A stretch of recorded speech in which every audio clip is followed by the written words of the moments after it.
आज 6 मार्च 2025ला खडकपूर्णा धरणामध्ये शोध आणि बचाव पथक आमचं बुलढाण्याचं यांच्या माध्यमातून आणि पोलीस विभाग, महसूल विभाग, जलसंपदा विभाग, RTO विभाग यांच्या संयुक्त मोहीममध्ये या ठिकाणी वाहनावर कारवाई करण्यात आली। त्याचप्रमाणे धरणाच्या मध्यामध्ये ज्या बोटी चालतात तर त्या बोटीवर बाबत शोध मोहीम घेण्यात आली।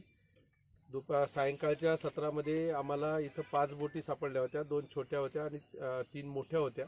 त्यामध्ये त्या या ठिकाणी जप्त करण्यात आल्या आणि एकदम काठावर आणून त्या जिलेटिनच्या सहाय्याने उडवण्याची कारवाई करण्यात आली। त्या खूप मोठ्या आतमध्ये होत्या, त्या बाहेर आणण्याला वेळ लागला आणि त्यामुळे थोडासा कारवाई करण्यामध्ये उशीर झाला। आता आपण बघत आहेत की इथं अंधार आहे, तरीसुद्धा आमचे सर्व पोलीस विभाग, महसूल विभाग, सर्व विभागाचे अधिकारी इथं राहून या ठिकाणी त्यांनी काम केलेलं आहे। मी या माध्यमातून सांगू इच्छितो की अशा प्रकारच्या ज्या बोटीच्या कारवाया, बोटी विरुद्ध कारवाया निश्चितपणे सर्व विभागाच्या संयुक्त माध्यमातून केल्या जाईल आणि मला विश्वास आहे की असं जर सर्व विभाग एकत्रपणे काम करण्यात आले तर निश्चितपणे ज्या अवैधरित्या या ठिकाणी उपसा होतो त्याच्यावर पायबंद घालता येईल।